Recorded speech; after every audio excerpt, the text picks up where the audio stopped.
Teknologi digital terus berkembang dari hari ke hari. Bahkan secara tidak langsung, tanpa kita sadari, teknologi digital semakin mempengaruhi kehidupan manusia. Nah, kalian tahu nggak sih apa itu teknologi digital? Jika belum, yuk simak video ini. Nah, dalam teknologi digital, terdapat proses yang dinamakan digitalisasi, yakni proses konversi dari analog ke digital. Nah, istilah ini tuh sering digunakan ketika bentuk-bentuk informasi seperti teks, gambar, atau suara itu diubah menjadi kode biner tunggal. Nah, kode biner itu ada 2 digit, 0 atau 1. Nah, mungkin di antara kalian masih bingung, prosesnya itu seperti apa sih? Nah, di sini saya akan memberikan penggambarannya dengan menggunakan suatu modul. Nah, kalian bisa lihat kan, ada LED merah dan LED putih yang menyala secara bergantian. Nah, itu merupakan informasi digital yang awalnya dari informasi analog. Nah, sumber frekuensi atau duty cycle yang kita atur atau yang bersifat analog ini dapat dituangkan pada rangkaian ini. Nah, sehingga digitalisasi informasi dapat terjadi. Nah, di sini terdapat bentuk gelombang kotak. Nah, gelombang kotak inilah bentuk sinyal digital. Nah, dari penjelasan tersebut, teknologi digital bisa dikatakan bahwa sebuah teknologi yang mempunyai sistem beroperasi otomatis dengan menggunakan sistem komputerisasi.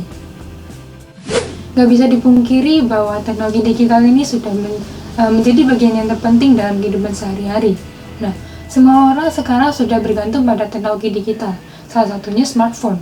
Nah, ada yang dipakai untuk membuka sosial media, main games, bekerja, dan lain sebagainya.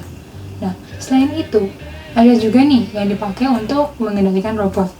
Nah, dengan adanya Bluetooth dan wireless, kita bisa mengendalikan robot dari jarak jauh dengan device kita sendiri.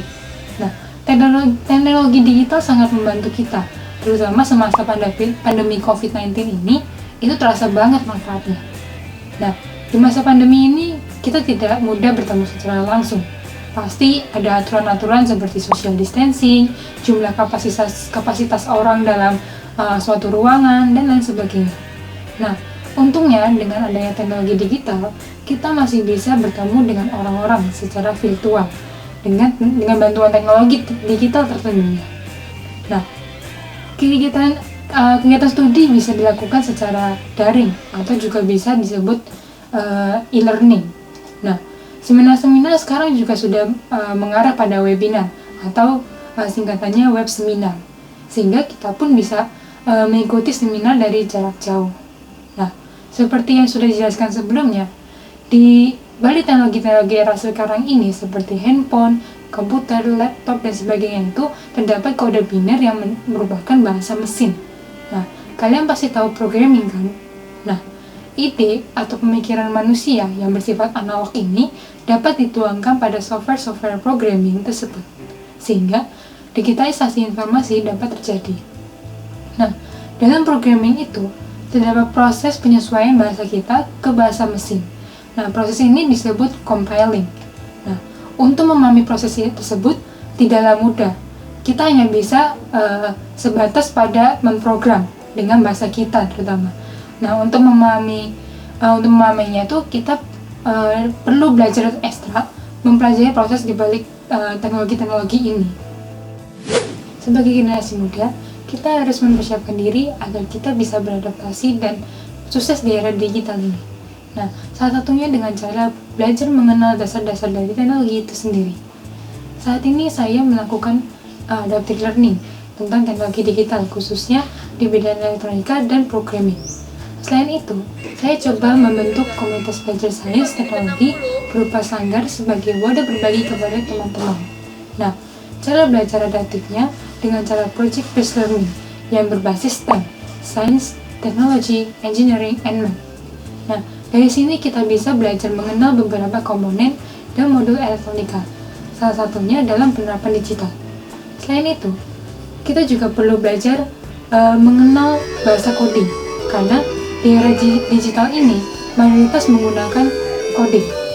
Nah, sebagai generasi muda, terutama pelajar dan mahasiswa, kita bisa mulai berlatih mengembangkan ide dan berkolaborasi multi-science dalam sistem IoT dan AI melalui pemahaman dasar DAQ atau Data Acquisition, data communication, data analysis, dan data science dalam sains elektronika. Nah, ide multi-science yang saya maksud bisa kalian lihat dari beberapa cuplikan video ini.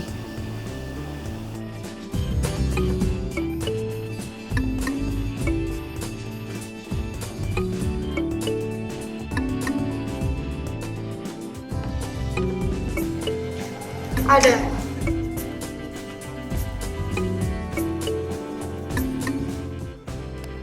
Nah, jadi session ini dikatakan smart karena mempunyai kemampuan monitoring, controlling, processing, dan sistem transaksi data.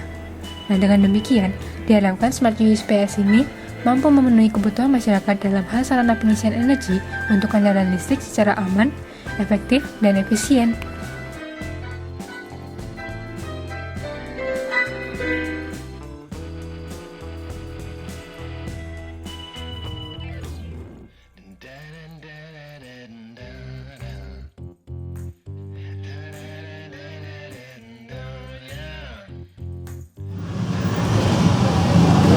Kelihatan tidak ya?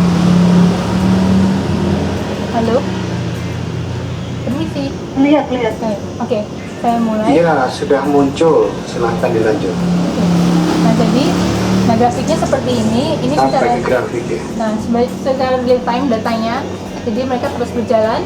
Kemudian Bisa dilihat ini mana sesuai dengan warnanya ya. Jadi yang kuning itu yang ini, yang merah. Ya. Lalu untuk yang putih itu merupakan sistem outputnya. Bisa dilihat datanya dari sini. yang biru ini. Nah, kalian sudah tahu kan sekarang apa itu teknologi digital, digitalisasi itu seperti apa bentuknya, pengaruhnya apa aja, dan lain sebagainya. Nah, sebagai generasi muda, kita jangan mau dikuasai oleh teknologi digital saja, tetapi sebisa mungkin kita mulai membuka pikiran kita dan sedikit-sedikit belajar menguasai teknologi itu sendiri. Nah, itu aja sih dari saya. Terima kasih sudah menonton.